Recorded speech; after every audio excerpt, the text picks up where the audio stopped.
What happened is, one of the women that I'm with, I've been with a little longer than the other three, right? So I go to her and I say, all right, so listen, you already know what it is. You know I rock with you. I've rocked with you for a very long time. I've rocked with you through marriages and all and so on and so forth, right? But you also know that it ain't just you.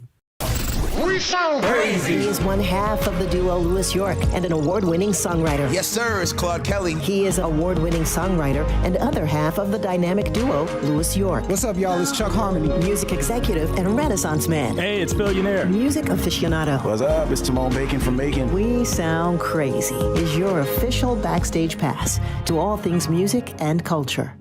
What's going on, everybody? This is Neo, and you're watching We Sound Crazy. Keep it locked. Welcome to another week of We Sound Crazy, your official backstage pass to all things music and culture. Your boy Billionaire is here. What's good, y'all? Claude Kelly is present. What up? What up? It's your boy Chuck Harmony, and I'm here. What's good, Bacon from Macon? I'm here, y'all. Today on We Sound Crazy, we are so honored to have the R&B icon, Grammy Award winning, singer, songwriting genius, Neo. He's in the building. We sound crazy. Whoa! Yeah. Happy to be here. Happy to be here. I said songwriting, but I recently went to a Neo concert. And let me just say, like, I go to a lot of concerts. It's one of the best performers in the music business. Stage killer. Today. He killed Appreciate it. it, man. Stage killer. And the mic was on. And the mic was The mic is on. always on. Yes. A lot in the box, you know. In the box out here. Microphone Some people was need on. to stay in the box, but That's very true. the mic was on. But it was a great show. The tour we're talking about, the tour with Mary J. Blige. Yeah. Yeah, man. Yeah. God, For my fans tour. Shout out Mary J. Blige. Shout out Mario. Amazing tour. Had a great time. Time. I'd rather get on stage and sound crazy than get up there and lip sync, to be honest. I feel that. Yeah. I feel know that. it ain't too many people that share that sentiment. But I would rather sound horrible with my own voice than get up there and bamboozle the crowd. Like that shit. I don't come from that school. I love that because I think people pay their hard-earned money to get the best of the genuine you. Exactly. Like for all that, they could just sit at home and listen to the record. Yeah. Exactly. I really enjoyed your performance on that tour, but I enjoyed your supporting cast a little bit better. I was literally I was capturing the show just being, and I said, Yeah. Neo, yeah. Listen, Because them dancers, oh boy. Shouts to the Miss Rights. Yes, The Miss Rights. Miss Right. Yes. They are eye candy, but aside from that, like, so one of the prerequisites of being able to be one of my dancers is I need you to be able to dance like a lady, and need you to be able to dance like a dude.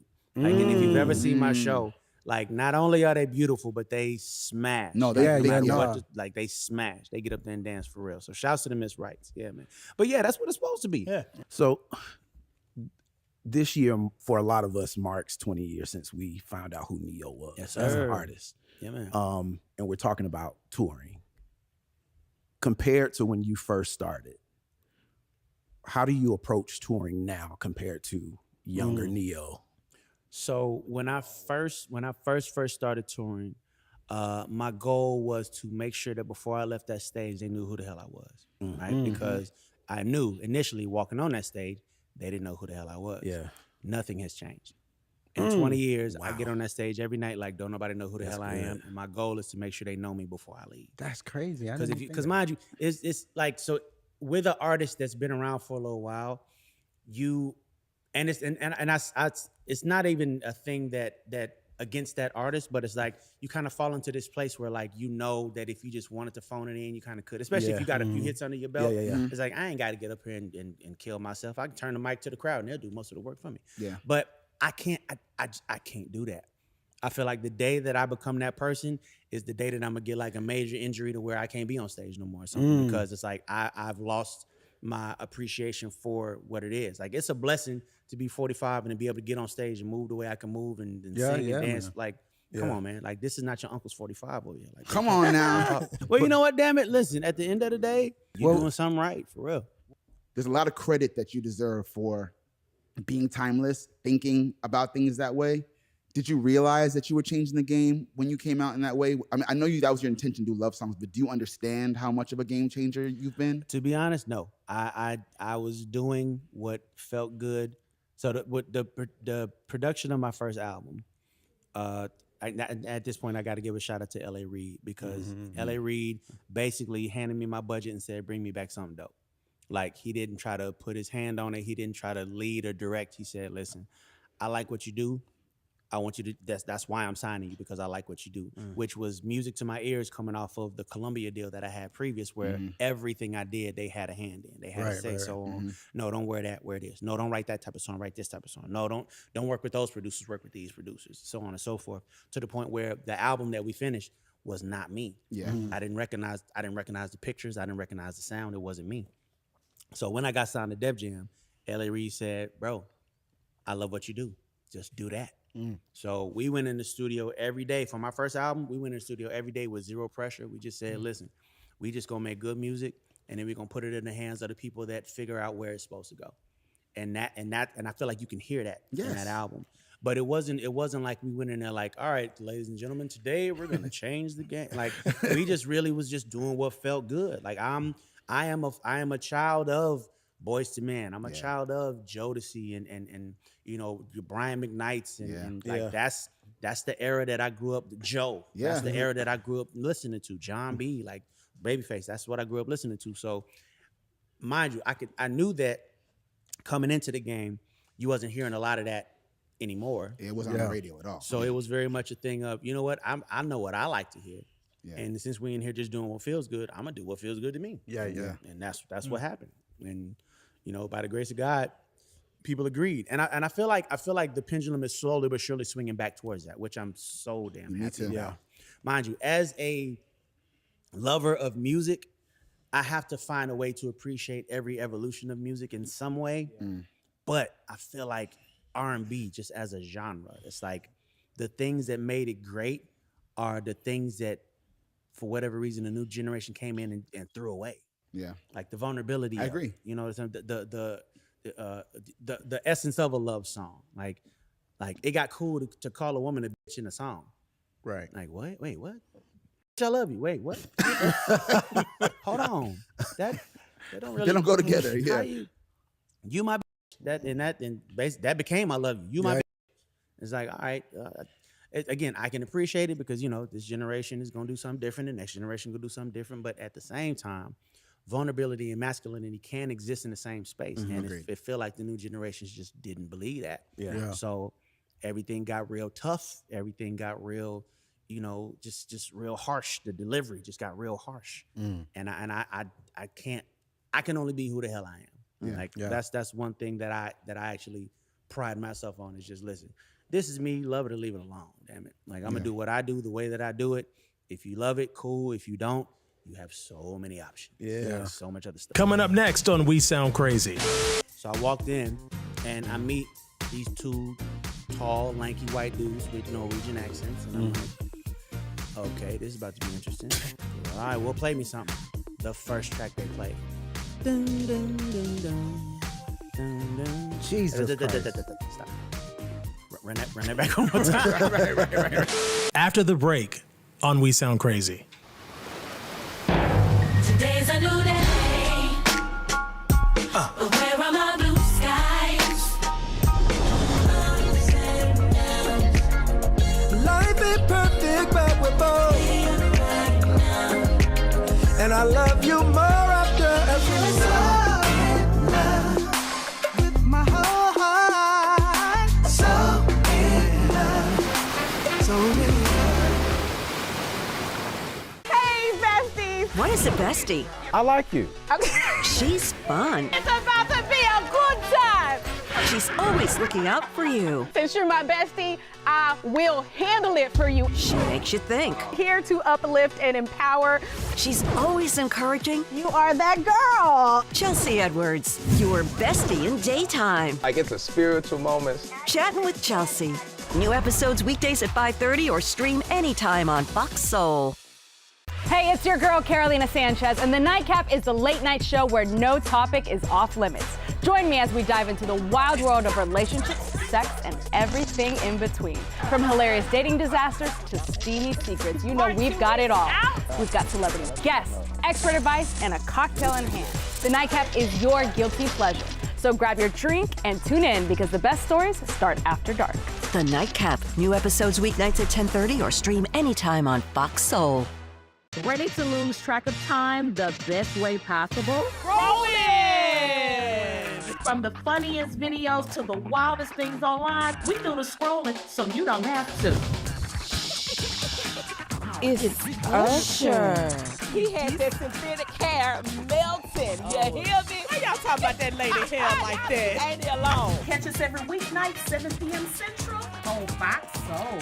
Louder for the people in the back. Well, on Fox Face Off, we tell the raw, unadulterated truth. Fox Soul Face Off. We are given the platform here with no fear. Always comes out swinging. We should be saying, hey, stop shooting and killing people. Nothing held back. They wanted black hip-hop moguls and artists to continue the feud. No punches pulled. And shut the hell up. You interrupt me all the time. Tune into the show where opinions collide. Fox Soul Face Off. New episodes weeknights at 9 or stream anytime on Fox Soul.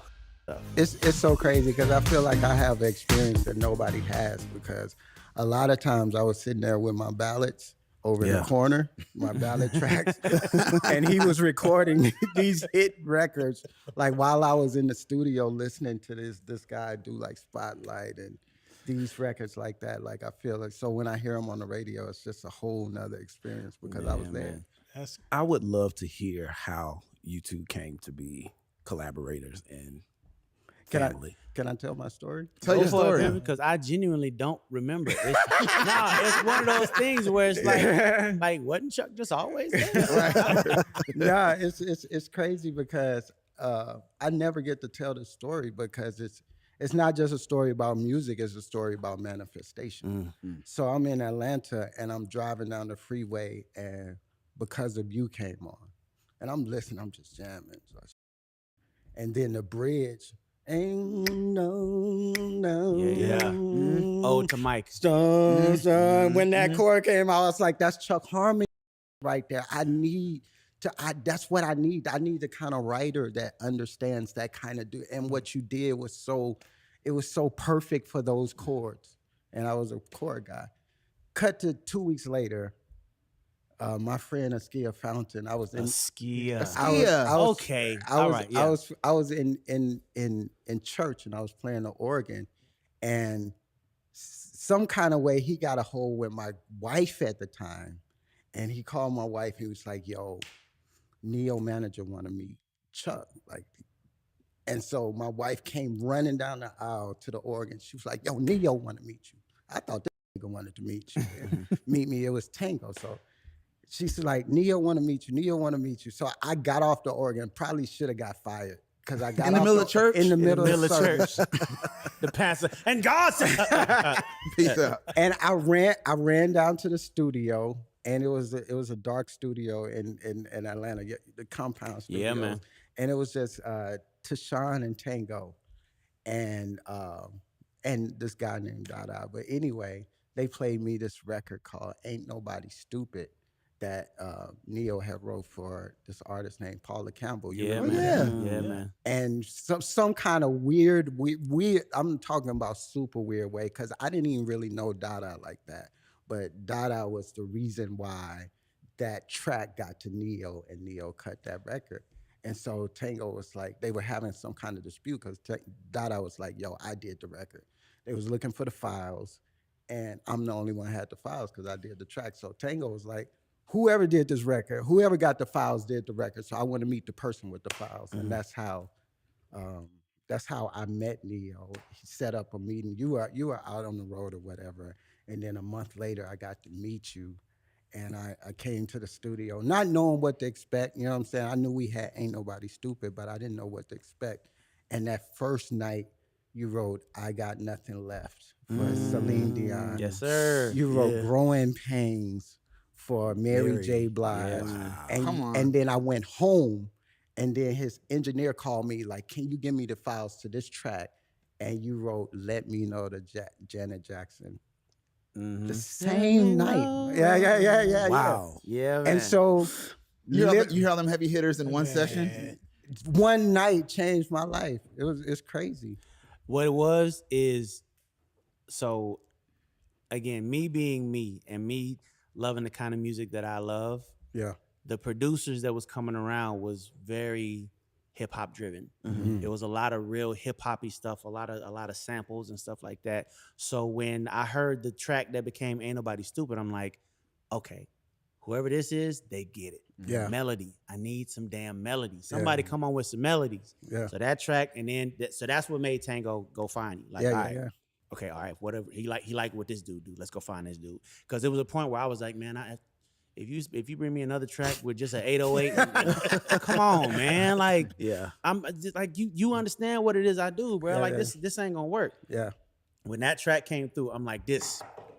Yeah. I need more of this. Crazy. They came and found you, and sure enough, that's the reason that all the songs came out that night, because it was like giving a steak to a starving man. Like, finally, somebody gets it. Let's go. Yeah, and the crazy part about those tracks is literally I was in Atlanta shopping those tracks to everybody, and everybody was like, "Yo, those tracks too musical." Like, I like them. Like who said no, Chuck?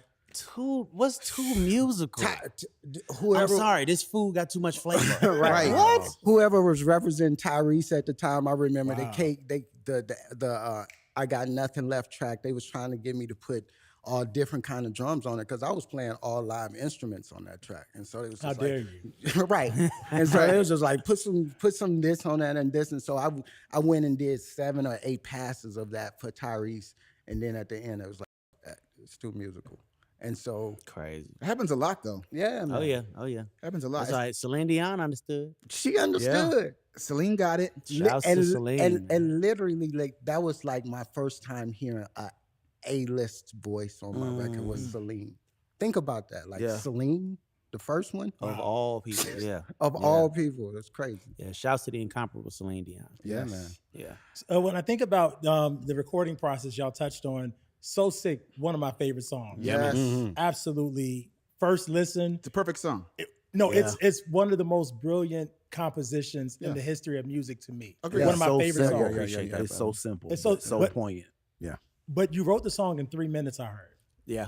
Mm-hmm. Can you take us back to that session? Man? So when you said perfect song, I feel like so for everybody, there's a moment where God goes, all right, you ready? Here you go. Yep. Yeah. Right? That was the moment for me. Because I met Stargate that night. The night that we cut So Sick was my first time meeting Stargate, right? I walked out of the bathroom in Sony Studios and ran into Tim, their manager. Yeah. And at the time I had Mario's Let Me Love You already. So I had done that. And he was like, yo, I'm a huge fan of that record. Oh, you cutting for yourself now? Well, man, you gotta come in, you gotta meet my producers, you gotta da. So I walked in and I meet these 2 tall, lanky white dudes with Norwegian accents. And I'm like, okay, this is about to be interesting. All right, well, play me something. The first track they played. Dun, dun, dun, dun, dun, dun. Jesus Christ. Stop it. Run that back one more time. right. Dun, dun, dun, dun. I instantly grabbed my pad. All right, let's go. They're like, what? Let's go. I'm like, let's go. We're in the studio, knocked the song out in an hour. That is one of the 3 songs in my 20-year career that everybody agreed on. Everybody was like, yeah, that's one. That's only happened 3 times. I'll never forget being a freshman in college. Christmas break, everybody heard that song. By the time we got back to school in January, the entire campus, you heard cars riding down the street playing that record. Everybody had, like, you could literally be in class. Class is about to start and people are playing that record before the professor walks in. If you're in the music business, that's the kind of song everyone's chasing. Yeah. Like, you're chasing that little pocket of magic. Yeah, man. Or like you said, like that download from God, like, here, just boop, here you go. Right. And to this day, like, as soon as it starts, you're like, well, there it is. I remember where I was. I heard it in Atlanta for the first time. Really? I was me and Deron Jones of the group 112. We were riding around, and this came out. I think it was V103, and that record came on, and I was like, what in the this who had the state record? Like, this Neo? Oh, I was like, oh, this album about to be. Yes. And that was my, because Stay was the first single, right? Yeah. So that's how I remember. I was like, this the Stay. Yeah. You know what? That's perfect, because that's so L.A. Reid. So mind you, we brought him Stay, So Sick, and I think Let Go. Brought him all 3 of those records at the same time. So he was all right. So this is your first single right here. talking about Stay. Now, mind you, we all knew that So Sick was the stronger record. So I'm like, okay, LA, I ain't trying to question you. You clearly, you know something I don't, but why would we not go with this one first? And he's like, okay, I need you to understand something. This game is like boxing, right? You don't jump out your corner throwing haymakers. No, you hit him with a jab. You set him up with the jab, and then you come with the knockout punch. Stay is gonna get the attention. So Sick is gonna keep the attention. And boy, did it. And at the time, I'm like, that's stupid as hell. Why would we not put out the stronger record? Put out the stronger record first. Wow, you got the knockout punch. Knock their ass out. He's like, trust me. So I'm like, all right. So sure enough, we put out Stay, and it was just enough to get people to go, all right, it is Kid Neo. But then So Sick came out and they're like, oh, the Stay, yeah.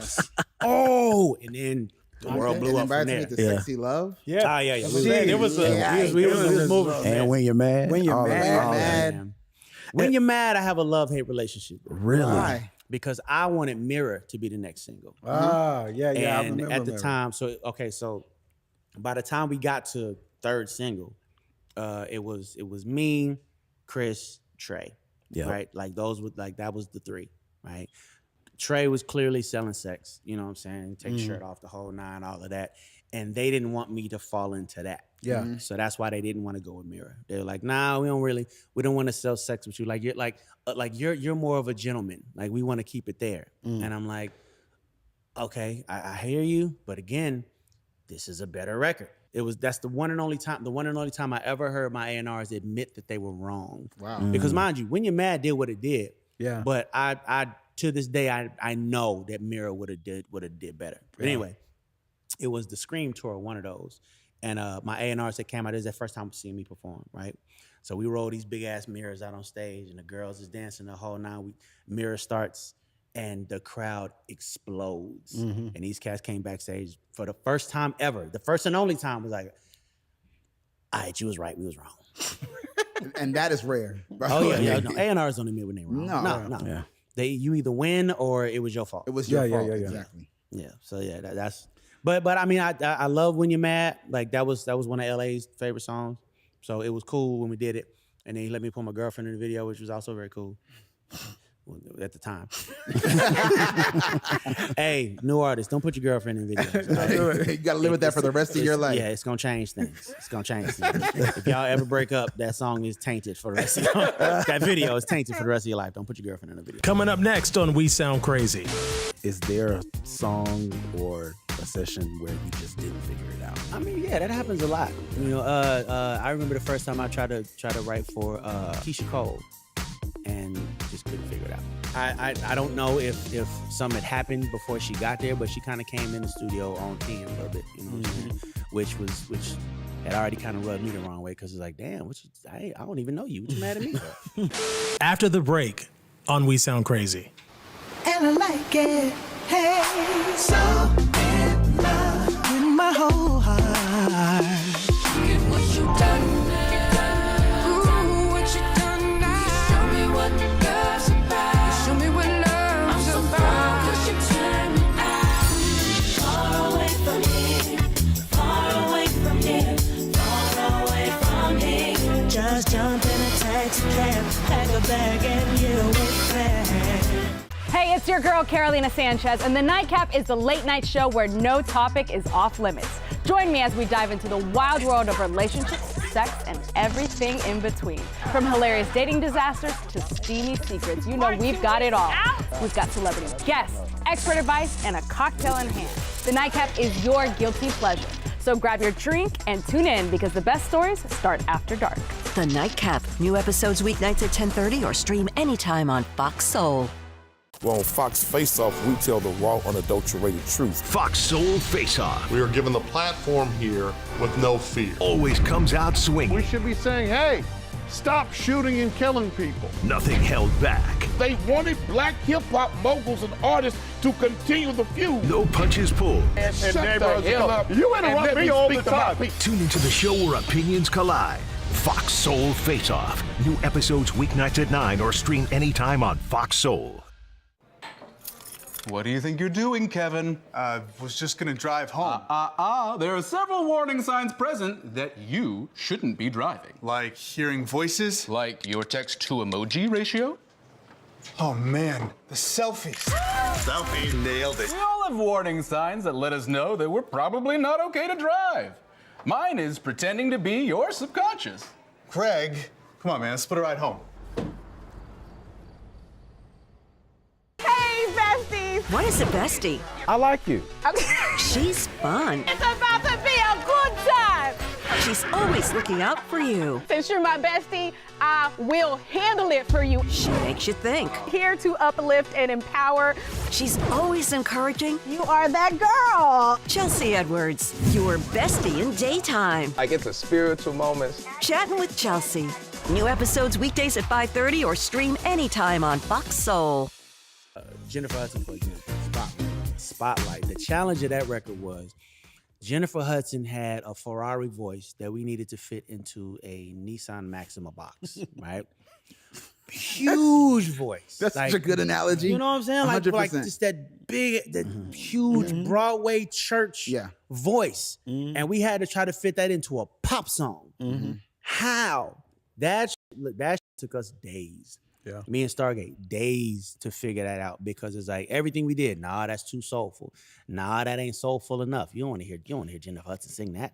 Like it took a good 5-6 days for us to figure out exactly what it needed to be. And it was surgery for real. But we figured it out. You nailed that. Oh, yeah, man. Is there a song or a session where you just didn't figure it out that you can speak on?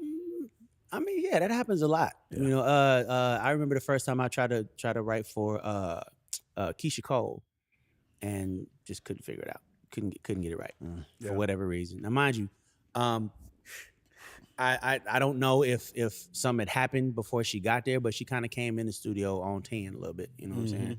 Which had already kind of rubbed me the wrong way because it's like, damn, I don't even know you. What you mad at me for? Because it seemed like she was upset about something, right? So mind you, she's introduced to me as a singer-songwriter. So we sitting down, we trying to write, you know what I'm saying? I'm understanding that she writes too. So mind you, I could have had the song done already, but I'm sitting, waiting, being respectful of the fact that she writes too, right? So she walked in kind of on 10, she sits down, she huffing and puffing, right? About 20, 30 minutes go by. She finally turns to me and goes, what you got?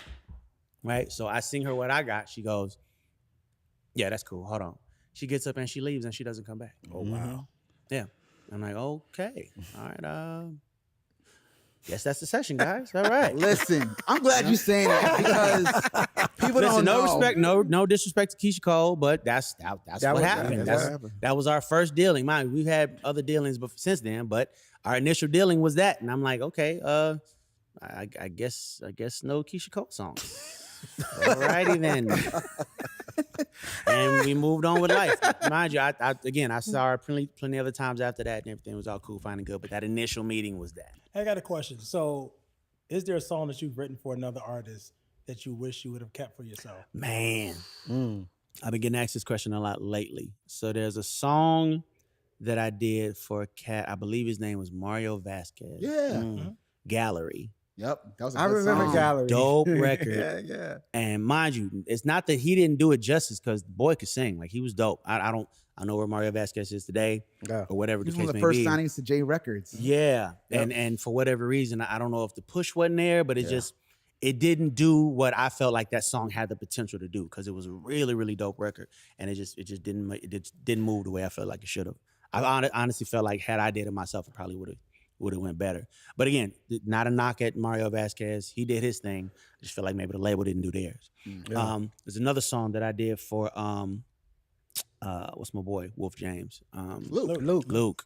Shouts to boy Luke James. Yeah. There's a song that I did, I think it was called Make Love to Me. Ooh, and I did it for myself originally.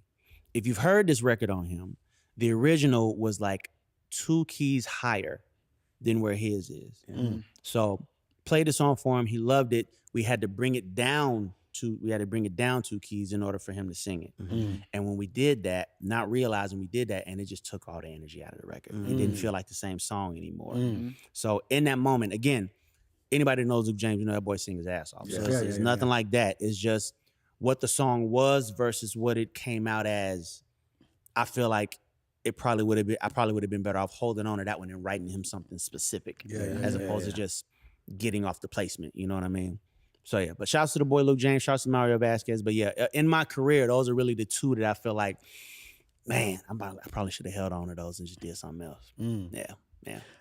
I've always appreciated the range of Neo, like in terms of being able to seamlessly toggle between different genres. Like Phil played Bust It Baby earlier. Yeah, man. We talked about Celine Dion.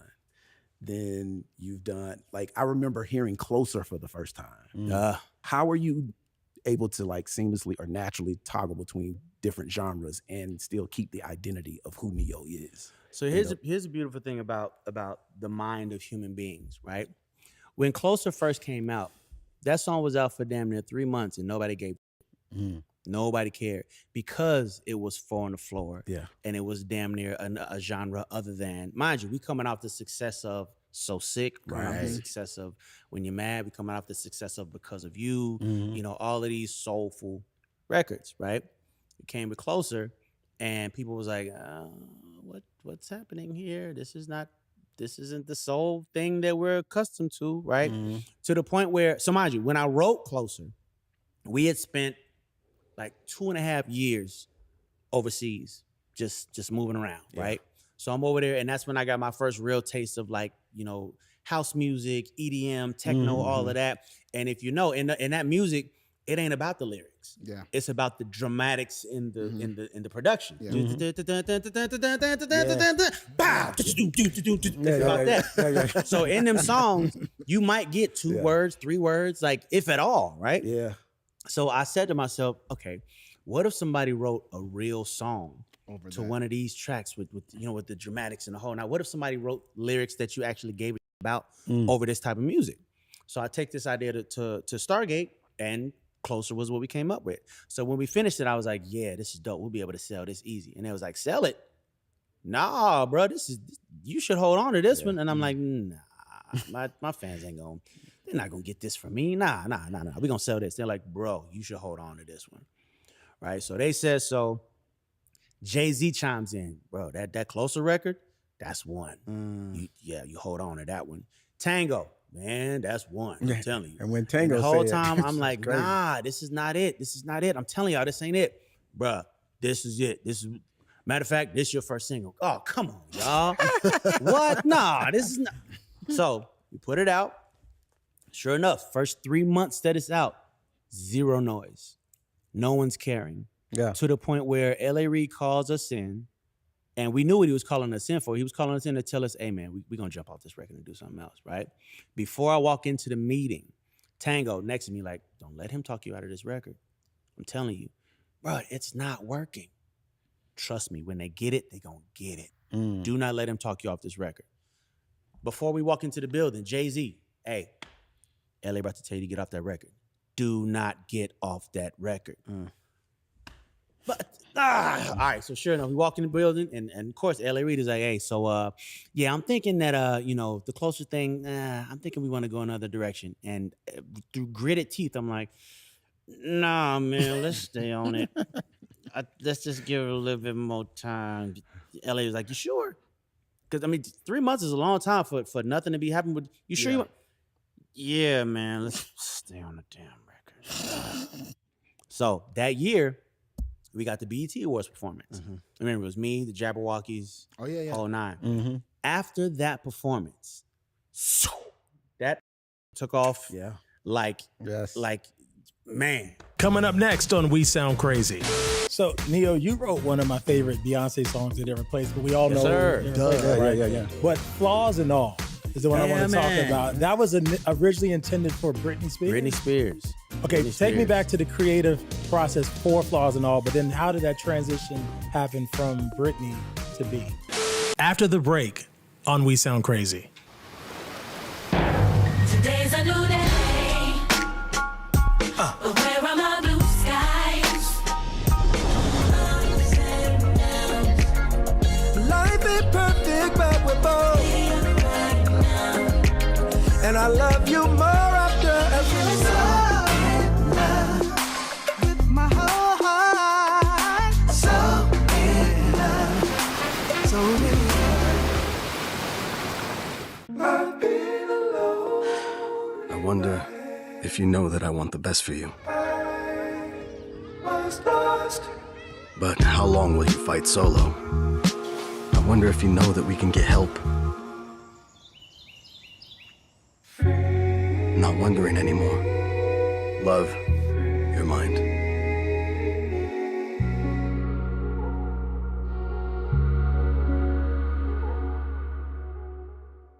Hey, it's your girl, Carolina Sanchez, and The Nightcap is the late night show where no topic is off limits. Join me as we dive into the wild world of relationships, sex, and everything in between. From hilarious dating disasters to steamy secrets, you know we've got it all. We've got celebrity guests, expert advice, and a cocktail in hand. The Nightcap is your guilty pleasure. So grab your drink and tune in because the best stories start after dark. The Nightcap. New episodes weeknights at 10:30 or stream anytime on Fox Soul. I'm Isaiah Carey, here to shake things up with the stories that hit hard and matter most. Here on The Factor, we cover news with grit and authenticity. We challenge the status quo and get down to real talk and bold discussions. Join us as we amplify the voices that disrupt, inspire, and lead the charge for change. Your story is power, and we're here to unleash it. The Isaiah Factor Uncensored. New episodes weeknights at 9:30 or stream anytime on Fox Soul. What do you think you're doing, Kevin? Was just gonna drive home. There are several warning signs present that you shouldn't be driving. Like hearing voices? Like your text-to-emoji ratio?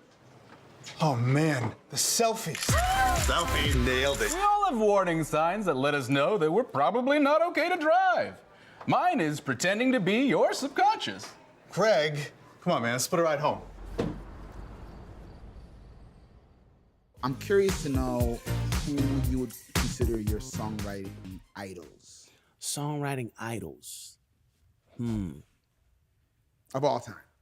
Of all time. Yeah, because I know it's there's some variety there because you listen to a lot of different kinds of music. Yeah, man. Yeah. Okay, so Stevie's in there hands down. You know, from production to songwriting all the way across the board. Stevie's in there. Lionel Richie's in there. Yes. Man, do y'all remember there was a year where Lionel Richie got Publisher of the Year? Not a publishing company. Lionel Richie. By himself. Yeah. Publisher of the Year. Do you know how many hits you got to put on the board for some like that to happen? One person, not a corporation, not a conglomerate of writers, one dude. Yeah. Publisher of the Year. Like, that's nuts. That's nuts. So shouts to Lionel Richie. Let me see who I said. Lionel Richie, Stevie Wonder, Smokey Robinson, Quincy Jones. Quincy Jones can do anything. Yes. There's stuff that I'm learning today that Quincy Jones did that I had no idea was Quincy Jones. Did y'all know it's my party? Yeah, that's crazy, right? Did you know that was That's Quincy? Quincy. I did not know that was Quincy Jones. Yeah. It's one of his early first hits, yeah. I had no idea, bro. Yeah. Wow. The dude can do anything. Wow. Yes. From the Michael Jackson stuff to classical, orchestral, to Sinatra. Anything. That man can do anything. Shouts to the late great Quincy Jones. Let me see who else. Babyface, of course. You know what I'm saying? Teddy Riley is another one that just the man could do no wrong. Yeah. Like if it's hip hop, if it's R&B, he's in there. He done been a part of 9 different groups and all of them successful. and he created his own genre. Created his own genre of music. New Jack Swing did not exist before Teddy Riley. That's insane. Crazy business, man. So, Neo, you wrote one of my favorite Beyonce songs that ever placed, but we all know Duh. right? Yeah. But Flaws and All is the one I want to talk about. That was originally intended for Britney Spears. Britney Spears. Okay, Britney take me Spears. back to the creative process for Flaws and All, but then how did that transition happen from Britney to B? So if you think about the lyrics to Flaws and All, I wrote that song right at the head of when all of that controversy started happening with Britney, right? And she's with her husband and everybody's questioning the marriage and questioning him and questioning her. And it's like, you know, I kind of put myself in a mindset of a person that is reading the blogs and seeing what everybody's saying and letting that get to them, and then looking over at the person that is loving them for it. You know, not for it, but just loving them, period. Like, it's like, yo, I don't understand how the hell you love me. I'm bipolar, I'm this, I'm that, there's this problem and that problem and all of this, and you still love me. How? Yeah. How, right? So that's where the inspiration for the song came from. Played the song, made the mistake. Well, I can't call it a mistake because it got Beyonce, but I played the song in a session one night, and Tata, who's Jay-Z's right hand man, Tata, he was my A&R at the time. So Tata heard the record and was like, hey, let me get a copy of that. And I'm like, all right, cool. Why? Don't worry about it. Let me get a copy of that. All right, cool.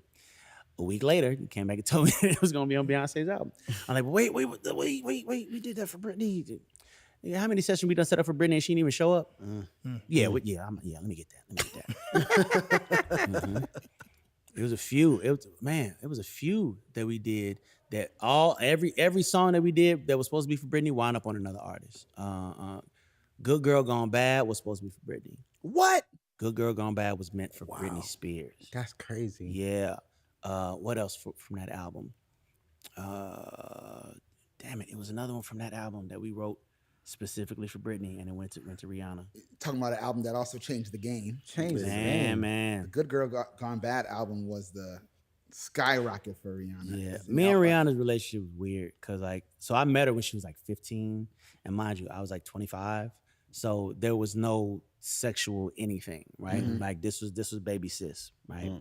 So, you know, writing these songs for her or whatever, and I literally became like kind of a brother figure to her, right? So as she's growing up and becoming Rihanna the sex symbol, and all my like, ooh, Rihanna, and I'm like, ugh.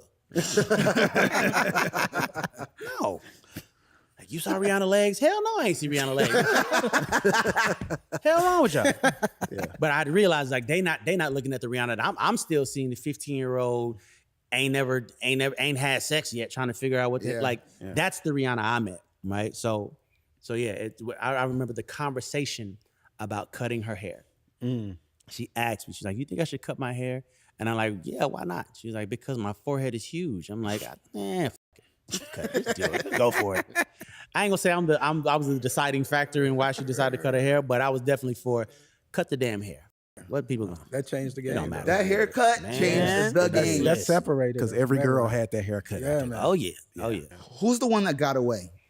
Every songwriter has the one that like, if I could just get in the studio with so-and-so and it doesn't happen. Is there someone that you just have not gotten locked in with that you want to or wanted to?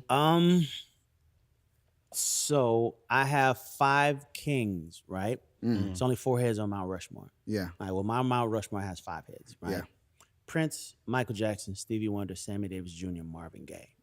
Now, of those 5, only one is still alive, right? The incomparable Stevie Wonder. Yeah. I have never done anything with Stevie Wonder.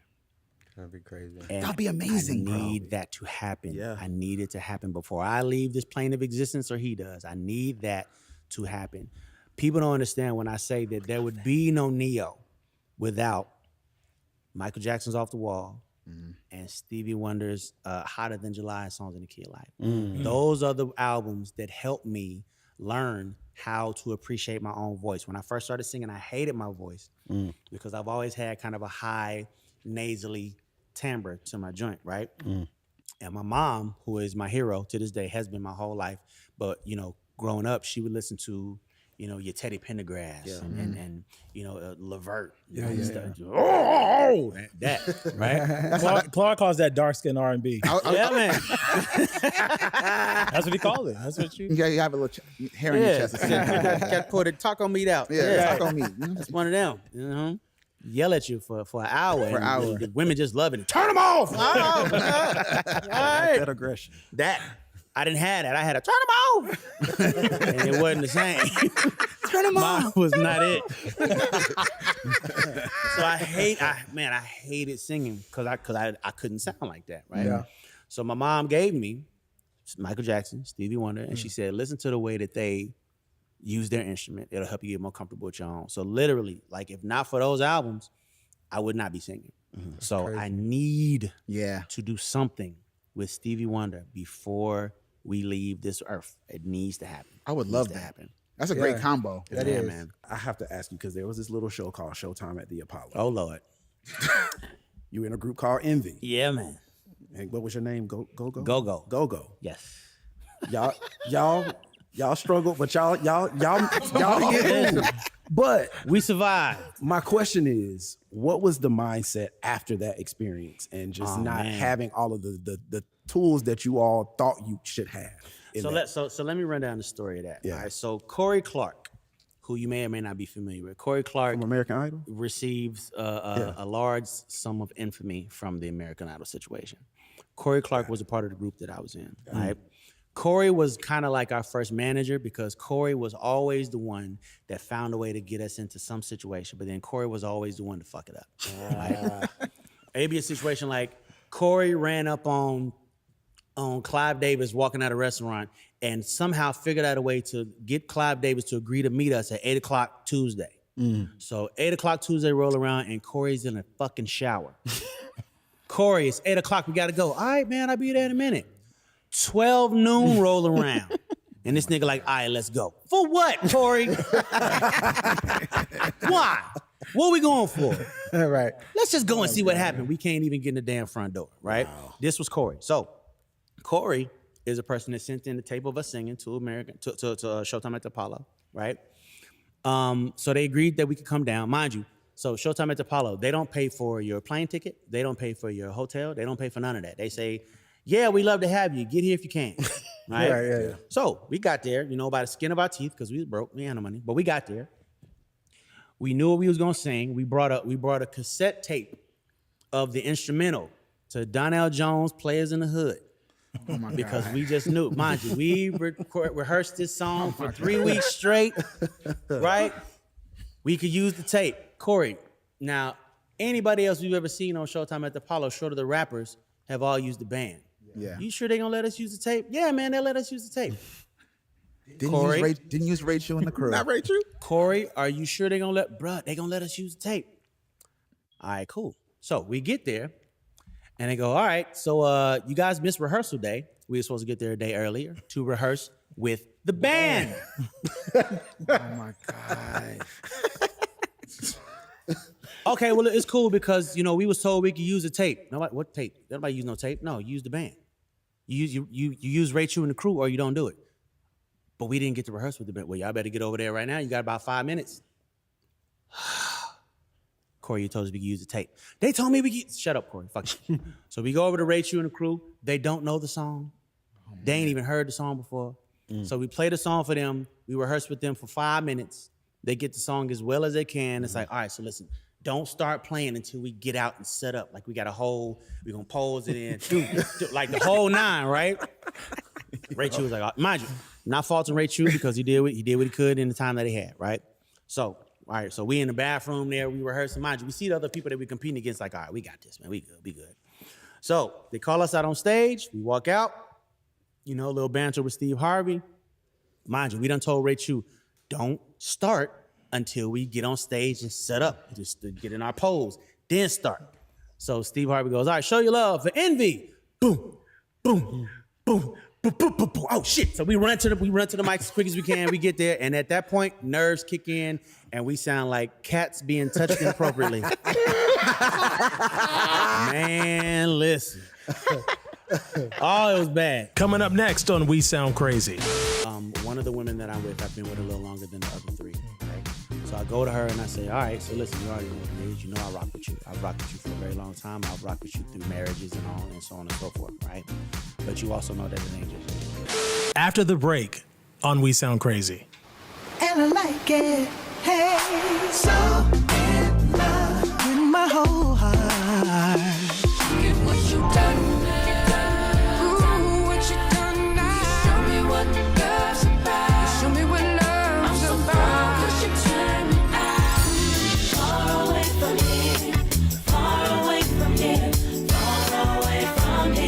Just jump in a taxi cab, pack a bag and you will back.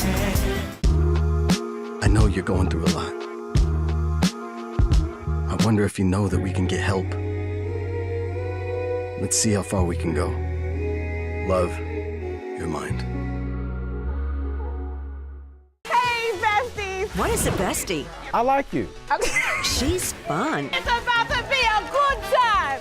She's always looking out for you. Since you're my bestie, I will handle it for you. She makes you think. Here to uplift and empower.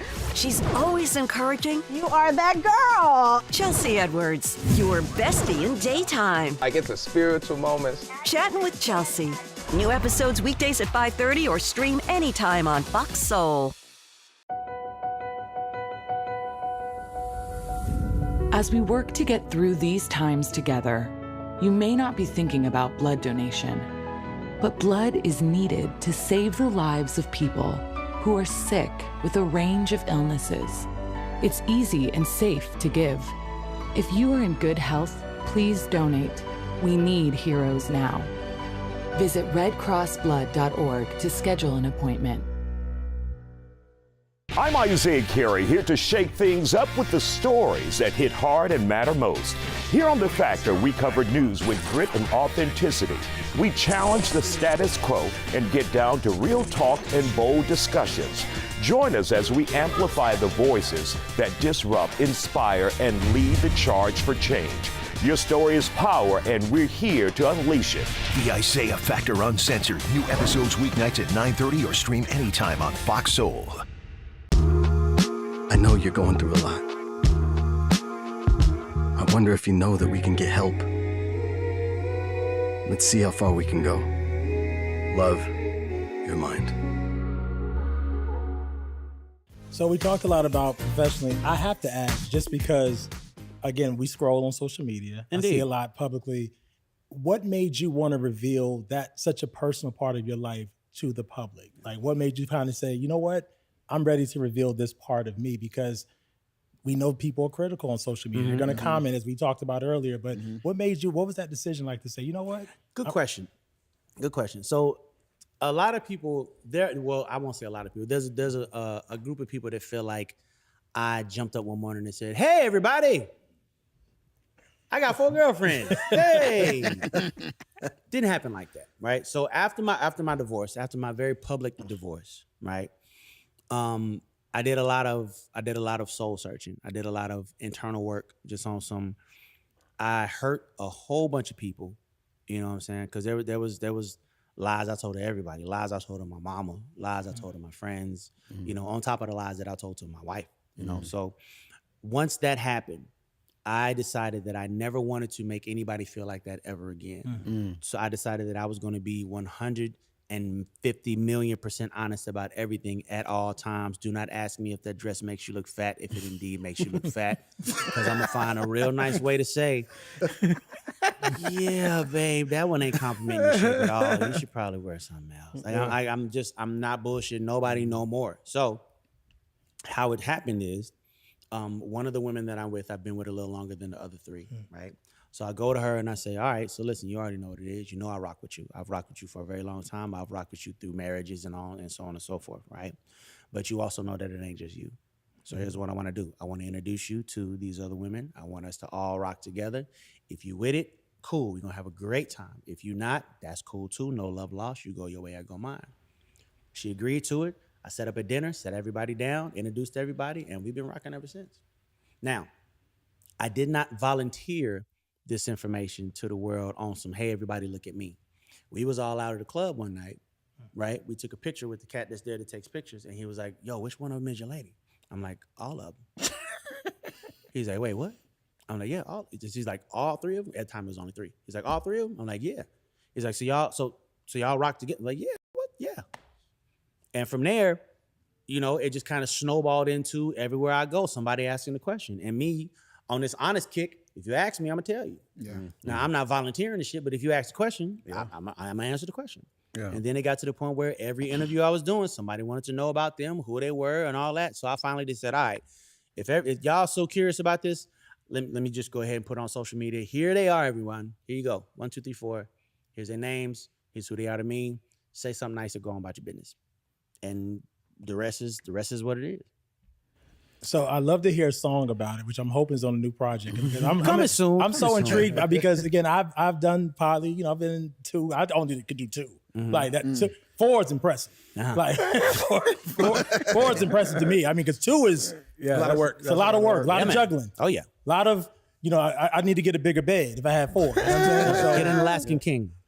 see what I'm saying? Get an Alaskan king. That's like 2 California kings side by side. The name of the album is Alaskan. Yeah, man. Would you ever do reality TV? No. Because so again, in the name of not volunteering too much information, don't get me wrong. If you ask me a question, I don't have a problem answering, but I feel like, be it a poly relationship or a monogamous relationship, just you and another person, you give too much information away and it will spoil your relationship because you know that everybody got their input, everybody got something to say. Yeah. Everybody feels like they should tell you what they feel about what the hell you doing in your bedroom. It doesn't matter if everyone else would do what you do. It's refreshing because I think people don't keep it real enough. Indeed. About what's happening with their wants, their needs, their kinks, their pleasures. Me. Yeah. Huh? I said especially me. Especially you. You know what I It's realized? refreshing, to be honest. You can genuinely live the life that you want to live the way you want to live it. Yep. Yeah. If you stop giving a damn about how it's going to affect somebody true. else, Yes. what they're going to say about you, what they're going to think. Because what they're going to say anyway. What they're going to think, they're going to think anyway. Yeah. You could spend your entire life living for other people. Yeah. Somebody will come to you and say, you know why I don't like him? Because he don't live for himself. That's true. Like you'll never please everybody. You might as well focus on what the hell it is you want and do what you want. Like that's just the reality of it. Stop lying. When I said I was going to be honest with everybody, that was present company included. I'm going to be honest with me. I am not a man who has ever been able to be completely satisfied and fulfilled with one woman. It's just who I am. It's who I've always been. I've tried multiple monogamous relationships and it always comes down to the same thing. I could be in a perfect monogamous relationship and all of a sudden, because I know that a person exists that I can't do something I want to do, or even if I don't want to do it, just because I can't do something because of this person, now I feel like I'm in jail. Yeah. It don't even got to be something that I want to do. Yeah. Like I can't leave the house and come back at 6 a.m. because she's going to be upset. Yeah. Right? That. You know how hard I've worked to be who I am, to be where I'm at, and this person exists that I can't do something because of this person. Nah, I'm good. No. But I think one of the biggest misconceptions about polyamorous relationships, at least from my perspective, it wasn't all about the sex. And I think people think that when you see multiple, it's not just about that. Nah, You're just a never-ending freak off. Yeah.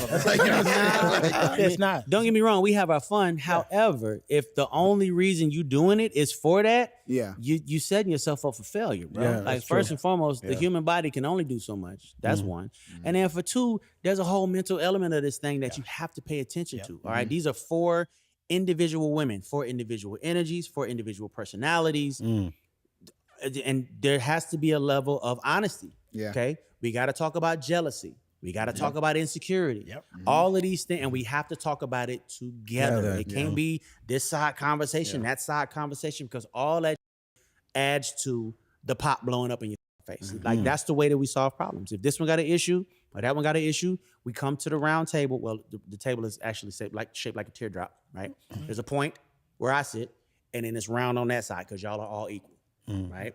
You come to the table. Even the one you met first is considered equal. Okay. Yes. The teardrop table. The teardrop table. I can't put one above another because that's you just asking for drama that way. Yeah. You put one above the other ones, and like mind you, it's been my experience, right? I can't speak for all women, but it's been my experience where you give one woman a little more than everybody else, she's gonna take that to heart and head, and she's gonna dwell in that, right? And all of a sudden she start talking down to them.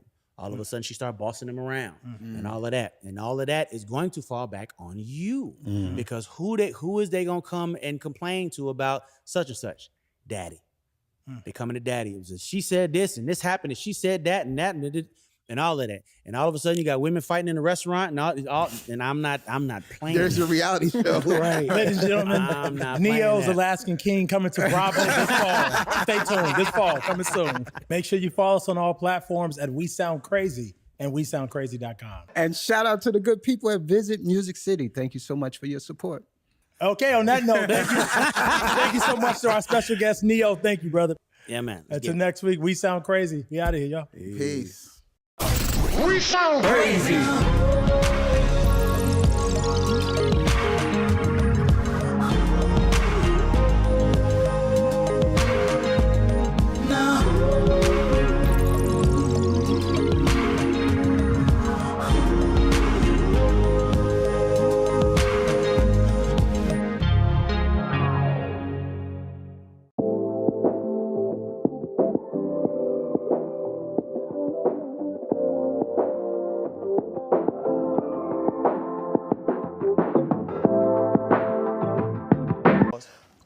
Tran cries over Deion Sanders' diagnosis, but are they a couple? Gary Owens breaks down interracial dating, and Christian Combs, a.k.a. King Combs, is here tonight to talk about his new album, Family, and so much more. And joining us tonight, friend to the show, radio extraordinaire and TV personality, co-host of the Streets Morning Takeover, the one, the only, Miss Shadi. I'm so glad to be back and ready to talk a lot. So let's get to it. Let's go. Welcome to Side Dish.